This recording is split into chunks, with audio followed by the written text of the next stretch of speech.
Kalian tahu manusia yang satu ini? Inilah manusia yang mengatakan bahwasanya Anies Baswedan dinanti-nantikan oleh dunia internasional. Nah, Anies ditunggu di dunia internasional.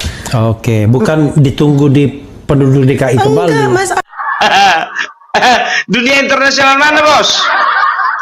Sampai sekarang jujur aja ku bilang ya kan, apa memang betul ini sedang sibuk ngurusi dunia internasional? Pikirku begitu. Nggak kedengaran beritanya. Yang jadinya ini ikut gabung pasukan perdamaian, pikirku kan begitu. Nggak taunya nongol dia di acara pelantikan. Di pelantikan Prabowo nongol dia. Maknanya tapi di dunia internasional main-mainnya ini sekarang. Pikirku begitu kan begitu. Kukiralah kemarin itu biar tahu kalian duduk si Anies Baswedan di situ, itu undangan dari PBB. Udah sempat berpikir seperti itu aku biar tahu kalian. Gara-gara manusia ini, ya tahu enggak kalian? Ini namanya dokter Tifa. Betulan dokter.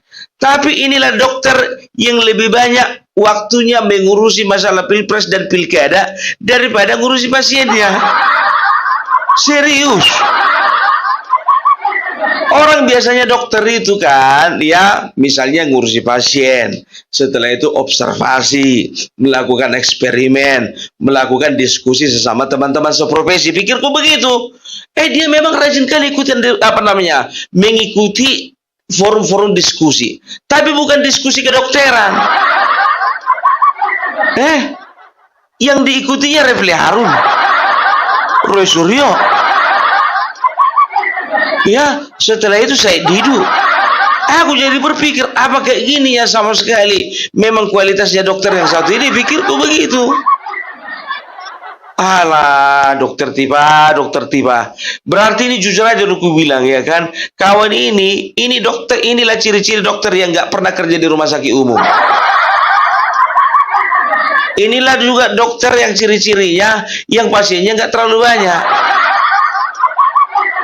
Dan inilah ciri-cirinya satu-satunya dokter ya waktu kuliah jurusannya Fisipol. Bukan kedokteran. Aku sanksi nih ijazahnya ijazah Fisipol ini, bukan kedokteran.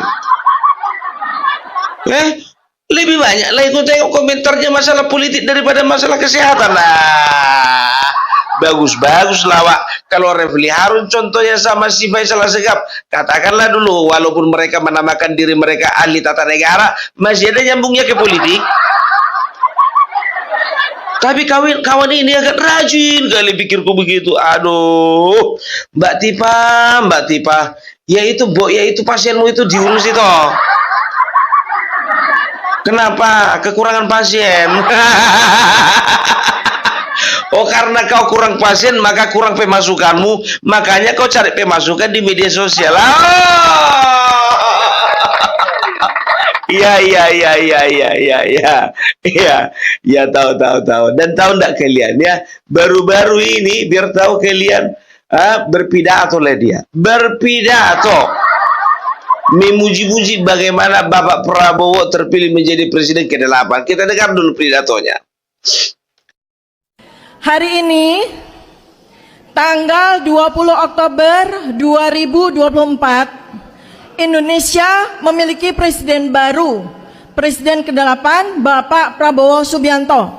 Selanjutnya saya sebut sebagai Presiden Prabowo. Sosok seorang pemimpin yang sesungguhnya ditunggu sejak 10 tahun yang lalu. Dan kini akhirnya Allah SWT menjadikan Presiden Prabowo sebagai pemimpin bangsa Indonesia dalam 5 tahun ke depan. Mewarnai berbagai drama, strategi, dan keputusan-keputusan politik yang tidak banyak dipahami,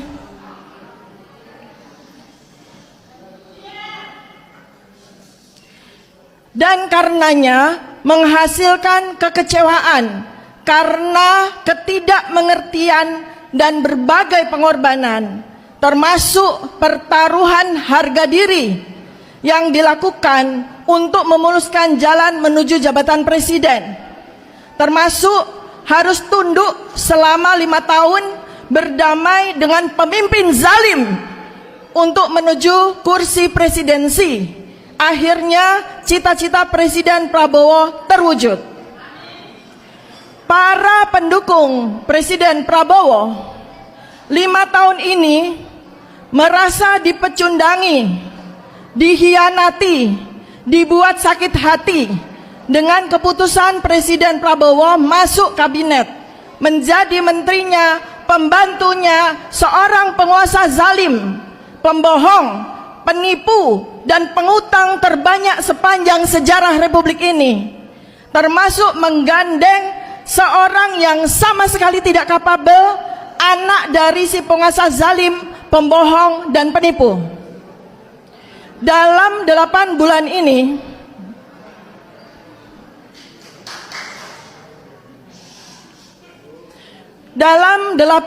ini, saya mencoba memahami langkah Presiden Prabowo. Mengapa harus memilih Gibran sebagai wakil presiden? Namun, setelah hari ini, 20 Oktober 2024 tiba, tanpa halangan, saya akhirnya memahami bahwa Presiden Prabowo tidak punya pilihan lain selain menggandeng Gibran menjadi wakil presiden.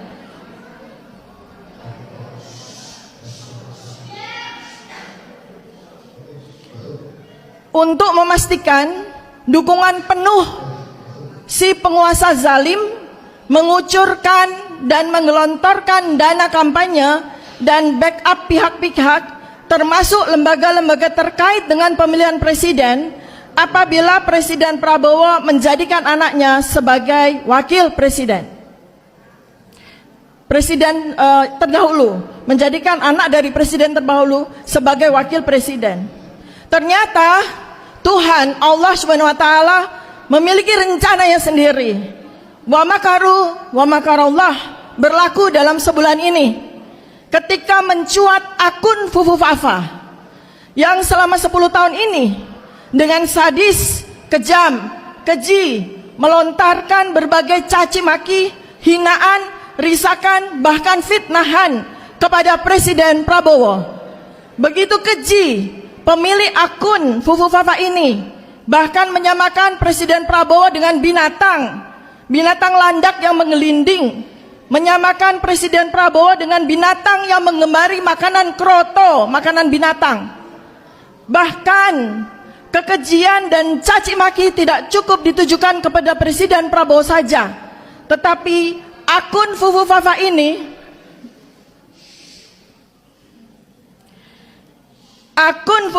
ini juga tidak henti melontarkan caci maki, hinaan dan fitnahan kepada putra tercinta Presiden Prabowo, Mas Ragowo Hedi Prasetyo Joyo Hadikusumo, seorang anak berbakti yang sangat sayang kepada ayahandanya, kepada ibundanya, yang dibesarkan sejak kecil dengan penuh penderitaan dan nestapa, tanpa kehadiran ayah yang dia sayangi dan ibu yang dia kasihi. Dia melanglang buana mencari pendidikan terbaik, memperjuangkan karir dan kehidupan terbaik. Mas Didit tidak pernah menggantungkan dirinya kepada orang tuanya, tidak pernah merepotkan ayahnya, tidak pernah menggunakan nama besar keluarganya untuk keuntungan dirinya sendiri. Mas Didit yang kini dengan karyanya yang menembus dunia internasional tumbuh menjadi seorang dewasa yang membanggakan orang tua, keluarga besar dan bangsa ini. Namun akun Fufu Fafa dengan kejinya melontarkan segala fitnahan yang biadab dan brutal kepada seseorang yang bahkan tidak punya salah apapun kepada dirinya. Kejadian akun Fufu Fafa ini menjadi ujian pertama bagi Presiden Prabowo. Iya, tepuk tangan dulu untuk manusia sampah yang satu ini.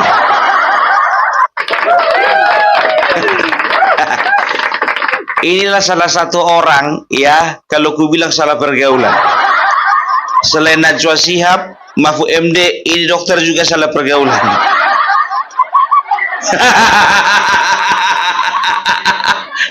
Dokter, kau dalam rangka apa kau bikin pidato begitu? Tahu kalian, ya, ini pidato kapan? Inilah pidato di mana acara diadakan Refli Harun dan kawan-kawannya ketika Bapak Prabowo melakukan pelantikan. Bapak Prabowo melakukan pelantikan, mereka bikin acara sendiri. Nah, inilah manusia-manusia jahanam ini biar tahu kalian. Inilah manusia sampah. Ku bilang manusia sampah karena apa? Setiap statementnya itu adalah jahanam semuanya. Setiap statement mereka itu, pernyataan-pernyataan mereka itu adalah fitnah. Fitnah itu bagiku adalah sampah. Sampah itu nggak berguna. Ya, selain dibuang, dicampakkan, dibakar kalau bisa. Ya, jadi tahu nggak kalian? Ya, kalau ku analisa, ini manusia ini satu-satu berpidato seolah-olah memuji Prabowo. Orang ini panik karena apa? Takut diculik.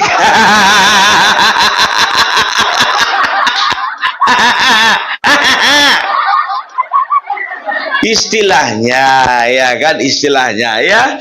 Jadi ketakutan orang ini semua. Makanya ku bilang ya, dengarkan apa yang yang kukatakan beberapa waktu yang lalu di setiap kontenku. Ingat nanti, mereka tidak akan pernah menyentuh Bapak Prabowo setelah dilantik. Yang mereka sentuh hanya Gibran Rakabuming Raka.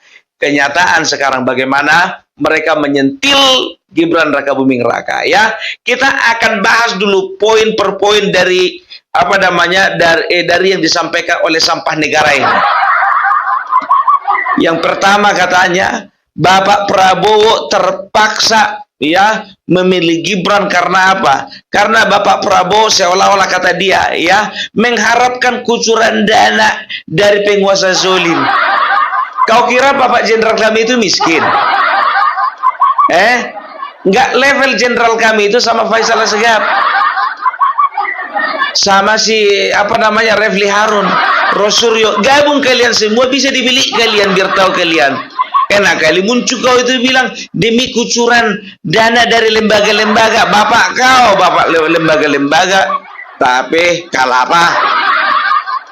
Kau bagus-bagus kau ngomong tiba, kau nggak punya dasar. Kalau ketakutan bilang. Kalau ketakutan itu ya kau datang pergi mereka ke tempat Bapak Prabowo minta maaf. Nggak kayak gitu kau. Ngapain kau cari muka? Mau jadi apa? Mau jadi Menteri Kesehatan? Cari mukamu terlambat. Ya, itu dia yang pertama ya. Dikatakan apa? Bapak Prabowo katanya mengharapkan kucuran dana. Kalah apa? Ya, baru yang kedua dikatakan Bapak Prabowo ya merasa sakit hati. Para pendukungnya 5 tahun ini merasa sakit hati karena Bapak Prabowo dipecundangi. Dipecundangi maka matanya ini pecundangi.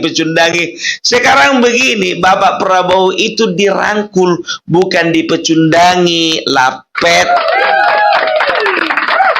Sudah? Jadi Bapak Prabowo itu dirangkul oleh Bapak Jokowi untuk bersama-sama ya dalam rangka membangun bangsa ini. Tidak lagi diperlukan permusuhan, perdebatan ya, tapi yang diperlukan adalah sinergitas. Itu dia. Jadi Bapak Prabowo itu seperti yang kau bilang itu menghambakan diri. Rendah kali Prabowo kau bikin. Kurang ajar. Menghambakan diri kepada pemimpin yang zolim.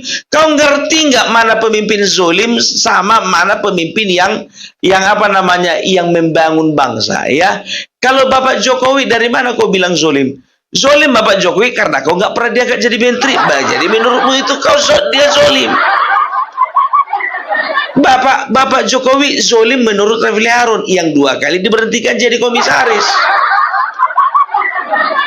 Zolim Bapak Jokowi bagi Sunarko yang kemarin sempat mau dipenjara gara-gara masalah pemilikan senjata ilegal. Zolim Bapak Jokowi karena Said Didu juga dipecat waktu pemerintahan Joko Widodo. Ya memang manusia-manusia itu harus dizolimi. Karena apa? Karena Bapak Presiden kita tahu mereka itu manusia sampah, tak berkualitas. Coba sekarang kayak si Refli Harun itu, Kemarin Jokowi dikomentari, sekarang Mayor Teddy dikomentari.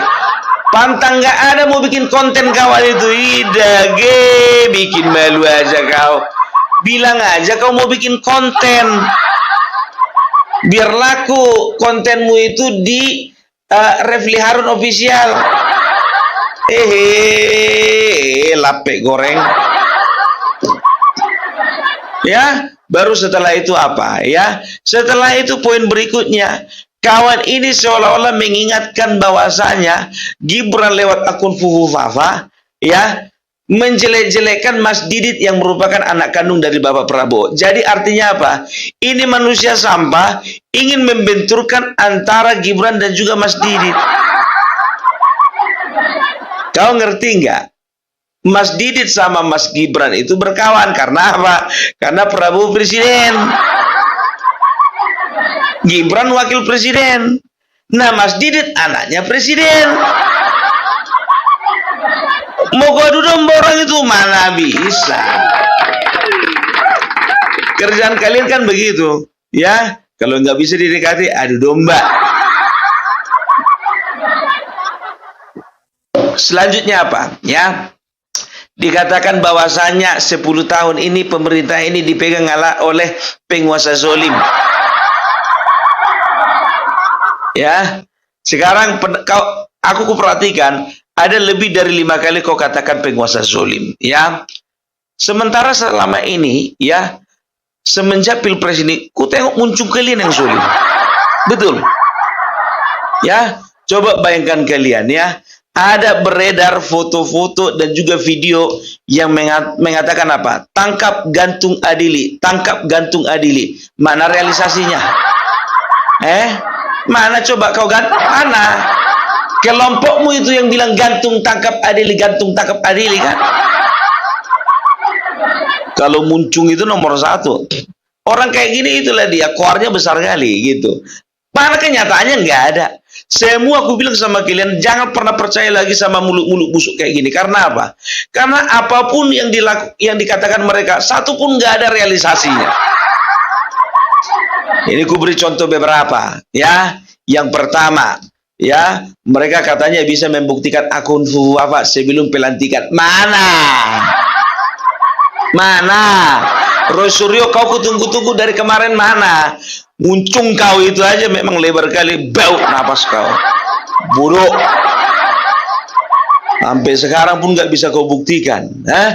Baru yang kedua, ya. Kalian katakan, kita pastikan bahwasanya Gibran tidak akan dilantik. Kita desa MPR. Itu kata si muncul si Refli Harun. Sampai sekarang mana? Peserta yang hadir di forum itu, ya, merdeka, Allahu Akbar. Suka kali orang ini memperalat istilah-istilah agama gitu. Nggak boleh harusnya kan, dia kan. Coba, mana Refli Harun, mana kau buktikan katanya kau mau desa MPR, mana? Paling kalau misalnya disosor kau pertanyaan itu, ya karena DPR MPR juga sudah bagian dari mereka. Paling itu jawabanmu, bagudum. Ya kan? Itu dia. Apa lagi? Katanya 14 Oktober mereka akan bikin demo besar-besaran. Mana? Yang sama Presiden BEM itu si Satria itu namanya. Universitas Brawijaya, ganti kalian Presiden BEM kalian itu. Ngomong aja besar. Semua mahasiswa dari luar daerah, semua sudah datang ke Jakarta, sudah nginap di universitas-universitas untuk melakukan demo besar-besaran. Tahu kau, tanggal 14 Oktober itu kutunggu-tunggu, mana lah demonya, dipikirku begitu. Iya, itu makanya gue bilang, omong aja yang besar orang ini. Setelah itu apa? Ya, kita tanggal 21, kita akan dobrak, kita akan bikin gerakan besar-besaran. People power, kata si Amin Rais, people power.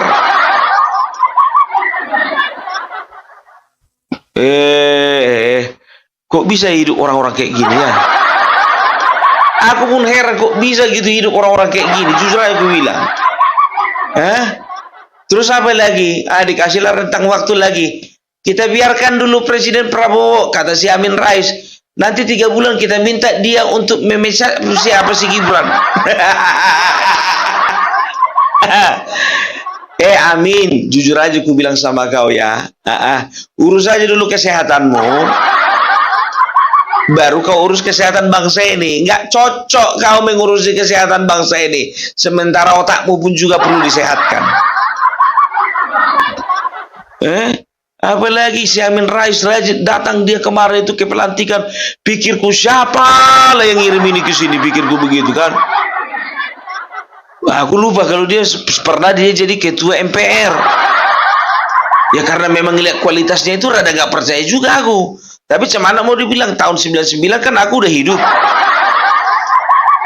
Memang masih ingat aku itu ketua MPR si Amin Rais. Iya kan? Tapi bersama dengan rekan-rekan yang lainnya, mereka melakukan satu kecelaan lah di bangsa ini. Apa itu? Kudeta kali. Kudeta. Dia acak-acaknya pemerintahan si Amin Rais. Siapa namanya si Gus Dur? Ya, itu dia. Jadi udahlah ya Dokter Tipa. Ya aku bilang sama kau, nggak perlu kau cari muka sama Bapak Prabowo, terlambat. Itu yang pertama, percuma. Itu yang kedua, kelihatan goblok. Itu yang ketiga, sia-sia. Itu yang keempat, buang-buang waktu. Itu yang kelima, buang-buang tenaga. Itu yang keenam, buang-buang kuota. Itu yang ketujuh, banyak lagi biar tahu kau.